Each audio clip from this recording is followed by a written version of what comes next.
Kabarin. Kabar. Terkabar. Ya, tapi begini Bang ya.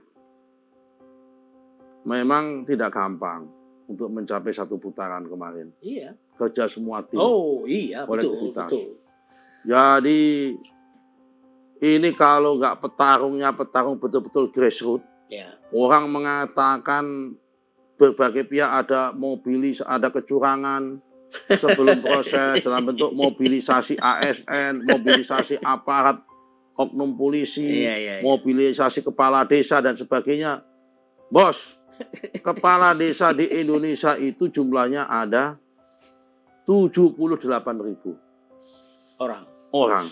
Apakah 78.000 orang itu orang goblok, orang bodoh semua bisa dimobilisasi? Di zaman sosmed nggak mungkin lah. Di zaman sosmed seperti ini. Kalau dia nggak punya, memang mempunyai visi dan ketertarikan yang sama. Mungkin. Itu satu. Yang kedua, yang katanya penerima bansos itu bisa dimobilisasi. Memang mereka ini sebanyak 18 juta orang. Orang bodoh semua. Yang katanya dibodoh-bodohin nggak ada. Yang katanya oleh orang pintar-pintar itu dibodoh-bodohin karena dianggap tidak ada edukasi politik. Itu yang kedua. Yang nomor tiga, ya kan?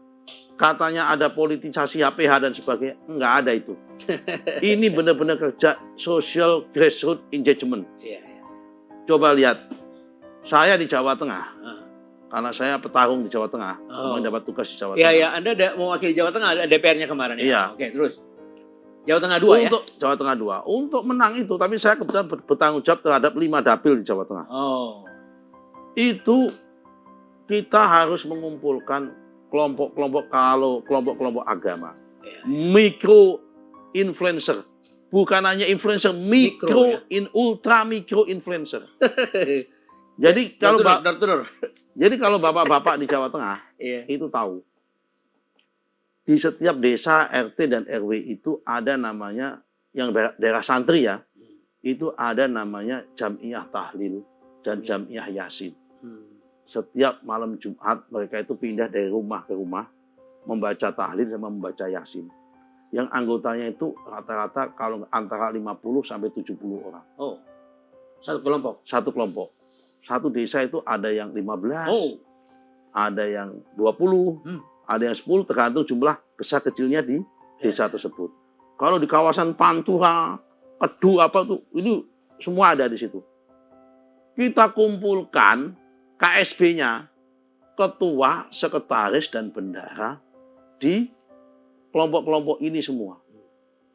Di 24 kabupaten kota. Sampai level itu belum ada kalau orang yang mikir sampai ke sana. Karena memang ini ultra influencer. Mikro targeting benar. Mereka punya anggota antara 40 sampai 70 rata-rata. Dikepung 3 orang. Ketua, sekretaris, dan bendahara. Mereka punya anak, punya istri. Ya kan? Biasanya bapak-bapaknya anggota yang Jamiah Tahlil bapak-bapak, ibunya anggota Jamiah Tahlil ibu-ibu. Biasanya menginduknya ke Muslimat NU. Ini kelompok paling bawah. Kelompok pengajian paling bawah ini. Nah, ini yang nggak diterobos oleh kelompok-kelompok yang lain. Yang lain hanya mengawang di tingkat kabupaten, di tingkat ini. Ini suara ada di sini. Ini benar-benar grassroots. Pantas ya. Jadi Jawa Tengah itu disapu semua ya. 24. Ya kan? Makanya salah satu kekompakannya adalah, makanya suaranya PKB besar, tapi suara Anies Muhaimin kecil. Karena mereka rata-rata partinya pilih PKB. Tapi presidennya pilih ini. Pilih 02. Karena nggak disentuh. Ya kan? Karena pilihannya seperti itu. Apa mereka ini orang bodoh? Nggak mungkin lah. Nggak mungkin. Mereka biasanya itu mempunyai tingkat pertama dia figurnya, kedua programnya, ketiga patronase. Kebetulan dia tokoh-tokoh kiai NU-nya ada di 02, dia dengan itu ngikut. Jadi saya kira jangan kemudian orang kalau menang curang. Jauh hari sebelum pemilu pelaksanaan, saya di ELC sudah saya sampaikan. Ini nanti ada ngomong-ngomong seperti ini, MK ini awal-awal sebelum ini, ujung-ujungnya nanti kalau kita menang itu pasti kalian akan tuduh curang. Sudah saya prediksi. Iya. Dan itu adalah lagu Sebulan sebelum ini tuh. Sebulan sebelum Pilpres tuh. Enggak. 3 minggu sebelum pendaftaran. Oh, 13. Oh. Saya sudah Berarti kesampaikan. Oktober ya? Oktober, Iya. saya sudah katakan. Nanti kalau ini menang satu putaran, Anda pasti akan mengatakan ini curang. Jadi ini lagu wajib aja. Ini lagu wajib, melodi, nada yang sama, yang selalu muncul setelah pemilu, pasti yang pihak yang kalah selalu Menuduh mengatakan curang ya, yang menang ya. Dan nggak ada benernya kerja KPU dan Bawaslu. Sekarang malah mau meningkat. Menjadi hak angket. Ini tambah kacau lagi. Jadi hak angket itu nggak relevan? Bukan, cara berpikir yang kacau. Bukan yang nggak relevan. Oh. Hak angket itu cara berpikir yang kacau. Tidak ada hubungannya dengan Pilpres? Tidak ada hubungannya dengan Pilpres. Contoh begini. Ya. Siapa sih yang penyelenggara pemilu ini? KPU. Pengawasnya siapa? Bawaslu. Yang ngangkat siapa?